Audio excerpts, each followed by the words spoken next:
Welcome to the What to Read Next podcast. In this podcast, your host, Lori Amin, will interview published authors to chat about their work, journey to getting published, and their book recommendations.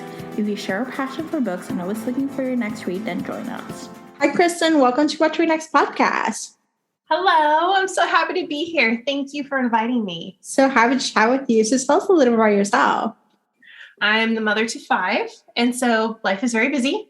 We have a little farm in Washington, and it's actually really little. It's just a hobby farm. And so we have chickens, and we have goats, and dogs, and cats, and the kids have geckos.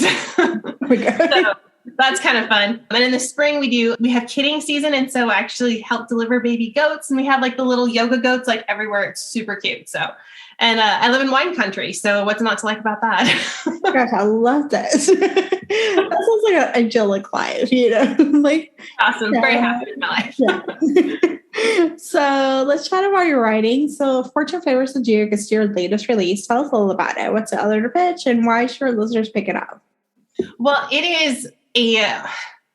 it's one of those stories that I absolutely fell in love with from the get-go. It has a very strong heroine, and I love stories that really depict a woman who is empowered, but also understands emotional intelligence, like how to determine a situation, how to act in that situation, how to react to other people, and how that affects her, how it affects them, how it affects just like the whole vibe in the room. And in Regency era, that was an art. And I really believe like Catherine, who's the main character in this book, and also I patterned her after, very loosely, but patterned her after Catherine the Great of Russia, is a very strong figure, but she's also very kind and very sensitive. And she has a lot of qualities, like just ladylike for the Regency era, that's so strong and powerful, which I think speaks to readers today. And so it's a story between her and her late fiance's brother. And so it's kind of a taboo romance in some ways, because you have a little bit of an issue with the whole, like, well, is she just going after him for his title? Because he's a duke. After his brother died, he became the duke, having the title of duke. And so, there's a whole lot of issues that can come with that, especially in the social aspect of Regency era, where there is fortune hunters, and there is a certain stigma attached to someone who is only searching for the title. So anyways, it's a fun story, but it also dives deeper into grief and to how you manage the survival of losing a loved one, which I think is also really applicable to just the world today, when, we've had loss, we've had things where we've struggled with facing things that were really hard, we weren't prepared to deal with. Mm-hmm. And with Catherine, the loss of her fiance, he actually passed away in a big fire at his bachelor party. And so, oh gosh, it was very sudden. And then Quinn, his brother, inherited the title, and he ended up befriending Catherine because, she's kind of alone in the world at that point. And so that's kind of where their romance starts. It's kind of fun. I love it. Oh my gosh, I love this. And so I asked this to every historical romance or historical fiction. What does the research process look like for you? It's intense. It is very, very intense. There's a lot of things with historical accuracy that have to be taken into account so that you're doing justice to the era, but also making it relevant so it's not so far removed from the reader that they're like, okay, what does that even mean? I don't even understand that, what would be a colloquialism back then, is not something that we understand right now, a turn of phrase.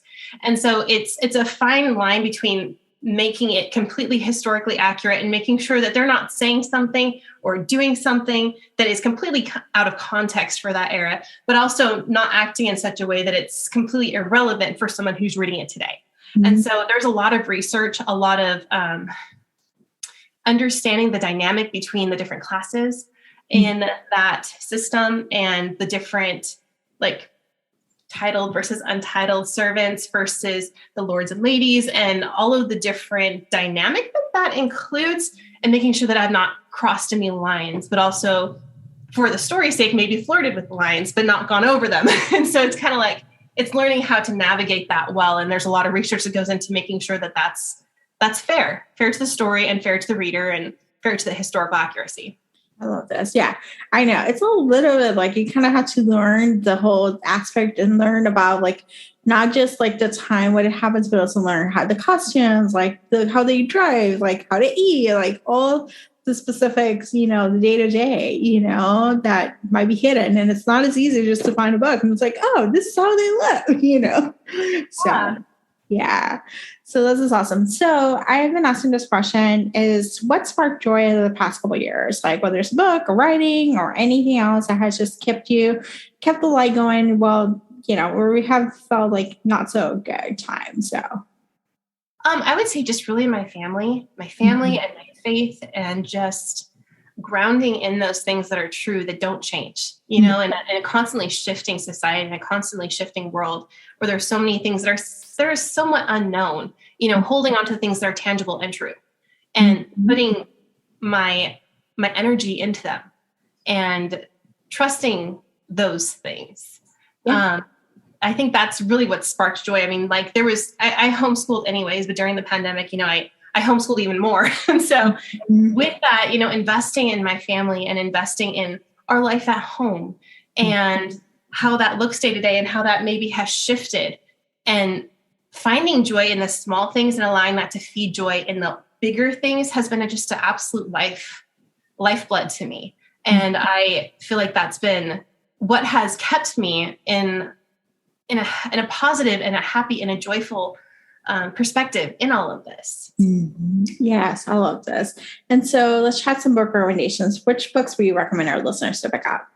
Okay, so my sister, Rachel Vayden has a book coming out that you absolutely have to pick up. It's called My Summer and Soul. It's if you like any K-pop, even if you don't like K-pop, you need to like K-pop. Like you need to go and find it and just watch it, and you'll be as addicted as I am and as everybody else who's watched it. But anyways, she has a book coming out. It's going to come out this month. It's called My Summer and Soul. It's already been picked up to be made into, I think either a movie on Netflix or actual like real movie, like a bigger movie. And I can't remember what the terminology is because it's stuff that I am not well versed in, but it's an amazing book. I have read it. I love it. I want to reread it over and over and over again because I have blessed to have gotten the ARC and to read it while she was writing it. But it's the coming of age story where this girl goes to Korea to help a family member in a production agency, and she gets to meet all the K-pop idols. And it's it's a romance that follows all of the K-pop genres, like with the second male lead, the first male lead, all of the different backstories and stuff like that. And if you know K-pop, you know exactly what I'm talking about.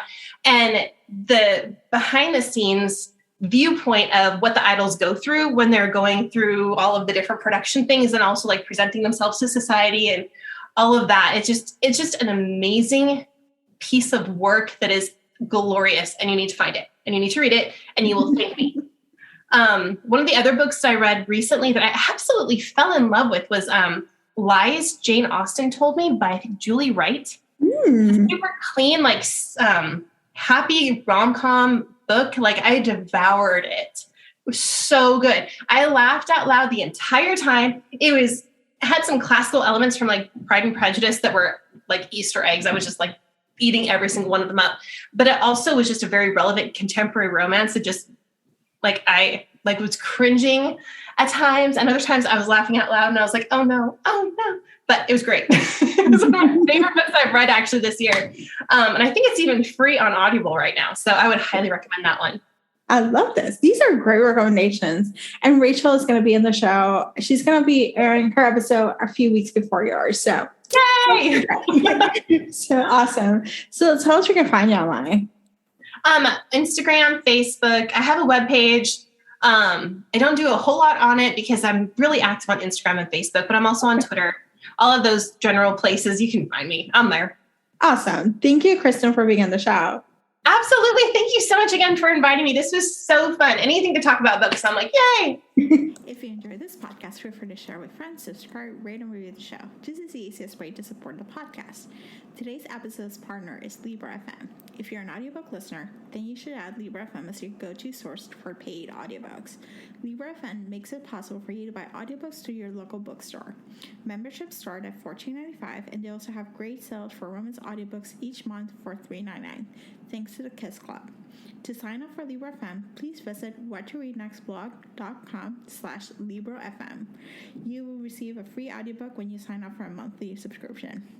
If you purchase a subscription through our link, you will be supporting the podcast at no cost to you. The What to Read Next podcast is part of the Frolic Podcast Network. Please visit frolic.media/podcast to discover new shows to tune in. Thank you so much for listening and have a great day.